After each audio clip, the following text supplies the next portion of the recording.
why did I decide to make this right after I got all sweaty from dancing and to jamming Christian music on Caleb? Who knows? But, point is I'm making this now. So, we got a lot of important stuff to talk about today, guys. First of all, y'all know I've been behind on stuff like Harry Potter and Percy Jackson. Well, I'm finally going to make a video on the Heroes of Olympus series, and more specifically on this book that I just finished like yesterday, and I love lots. Now, don't go telling me that Blood of Olympus is another book in the series. I know it is, honey. I have it right here, okay? There's, the thing about this book is I decided I didn't want to read it. I was going to. Obviously, I got it from the library. I have it right here. But, one of my friends, he was very stern about not reading this book.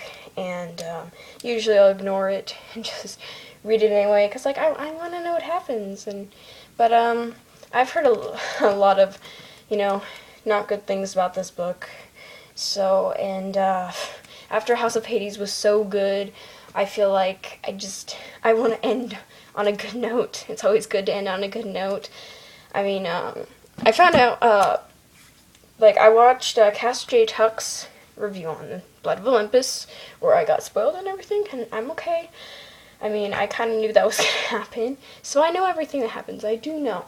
The ending is totally confusing still. I did go back and kind of, read/skim over the last 1.5 chapters of the book, and I have obviously so many questions that a lot of people probably have that Cass J. Tuck had, and I'm just like, the POVs with Reina and Nico, I was just like, I'm not feeling that right now. I don't really feel like reading from two perspectives of people who are not even part of the Seven. I know Percy and Annabeth, and I know some people don't really care that there's no Percy and Annabeth, but just, there's no Hazel or Frank either, and I really like those characters, especially after House of Hades.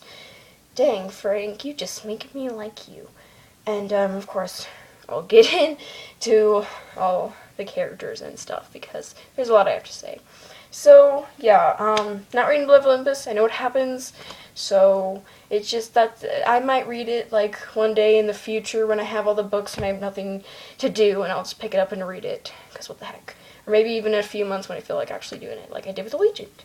Originally wasn't going to read Allegiant, or at least for a while, and then I finally did. I'm actually glad I did. I actually kind of like that book. Of course, I didn't at first, but it's grown on me slightly. So anyway, now to the more important part. The first 4 books of the Heroes of Olympus series. The Lost Hero, The Son of Neptune, The Mark of Athena, and House of Hades, which is my favorite Percy Jackson book ever. And there's so many things I could say about that book. I basically loved, everything about it, except for a couple things, which I just thought were unnecessary, and just wish it was out. I think, some of you might be able to figure out what it is, but, alright, I'll just tell you. It's the whole Nico liking Percy thing. I just kind of wish that was out. I mean, it's not really important to the plot or anything. I'm trying to, I don't want to. Let's move on. Okay. Yeah, just blah, blah. That was totally messed up. I don't know what just happened right there. But anyway, I'm going to talk about everything that I did like about that book and just the entire series. I feel like every book got better as it went, so obviously that makes House of Hades best, and then, there's Blood of Olympus. I'm the only thing also about House of Hades that I was kind of sad about is, the separation of Percy and Annabeth and the other group. I like seeing them, in Mark of Athena, all around each other, seeing how their personalities conflict with each other, and how they work things out. But it was also cool, just, you kind of have the old book series with you, and then you have, the new book series with you. And I actually, like Percy Jackson and Olympians overall better than the Heroes of Olympus series. But House of Hades I'm still going to put on top, and then Battle of Labyrinth and The Last Olympian in second and third place. Battle of Labyrinth and Last Olympian have always been like right here. Like, I originally said I think Last Olympian was my favorite, but I've finally just given in saying Battle of Labyrinth is my favorite, but I still love Last Olympian. And I've talked all about that series in another video called Dear Rick Riordan, which you can go check out after this one if you haven't already. So, House of Olympus. I didn't like all the characters at first. I remember the character I liked first in the last year was Leo, and I still loved Leo more and more throughout it. I really liked Hazel when I first met her as well. So Hazel and Leo have kind of been like my favorite of the 7 besides Percy and Annabeth. And I think I even like them more than Percy at times, just because he seemed kind of different in this series than he did in the first one. I can't really explain how or why. I just feel like something changed about him, and I didn't like him as much. He was really cool in House of Hades, though. I mean, he seemed I don't know, he seemed more like himself, I guess, but I remember especially in Mark of Athena, I wasn't a really big fan of him. In The Son of Neptune, of course, he seemed completely normal, like himself. It's just more in the books after that. It was just, I don't know. The Lost Hero, I remember I got it, and I was like, this book is okay. I'll go on to the next one because of that big cliffhanger at the end, and I did like Piper's character. I thought she was really interesting. Never really been a fan of Jason's character. I don't hate him, I just don't necessarily like him either. And I've liked Piper even more along the way. I think she's great, and I've learned to like Frigg from House of Hades because he really just, like Cass Jake Tuck says, he really just stepped it up in that book. And it was really cool to see.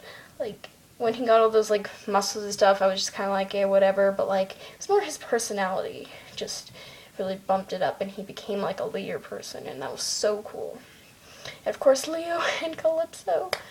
Oh my gosh, so I made my, ships video before I read House of Hades, and I was more of a Hazel and Leo person, and I still kind of, like, something in me still kind of ships them, but it's more as like a friendship. Like, I feel like they just would connect with each other really well. It doesn't really have to be in a romantic way because obviously Leo and Calypso, yes. So, yeah, and I've been talking about this for like 7 minutes, so I feel like I should move on. Anyway, love it all. Good job, Rick. Can't believe it's over. Well, I mean, I kind of can. I haven't been one of those people who's been there since the beginning, so, yeah. I'm kind of looking forward to the new book series he's gonna write with, like, the, gods from, like, the Thor movies. That's how I describe them, and obviously I love Thor and Loki, so... Okay, time to move on to the Scorch Trials, and more specifically the Scorch Trials trailer, which looks really cool and epic, to say the least. I did have a couple ifs about it. I felt like most of the trailer was showing, like, before they get into the Scorch, which was a little disappointing, because, I mean, it's about the Scorch trial, so I'd like to see more of that. And I know there'll be new trailers and stuff. It's just we're impatient people. And honestly, we kind of get disappointed easily, which I don't like saying, but it's kind of true if you think about it. But, there was a lot of good things about the trailer. I mean... obviously you see a lot of Dylan O'Brien, and he seems like he's still Thomas, still up there. There's a little more of Teresa than I would have liked or expected, because obviously she's not around as much in this one, and it seemed like she almost went to the Scorch with the other guys, which is not what happened in this book. So I was just kind of like, that seems strange, and I really want to see Brenda. Oh my gosh, I want to see Brenda, because Brenda is amazing. And obviously, if you haven't read the books, you don't know who she is at all, but you will soon if you watch the movies, and just read the books now, please. I'm really excited for it. I mean, the rest of it did look pretty accurate, I guess. Just, I'll wait for the next trailer, and of course I'll see the movie, and I hope I like it as much as I did the first movie. The first movie, it was actually not very accurate with the book. Like, it had the main things, but a lot of details were different.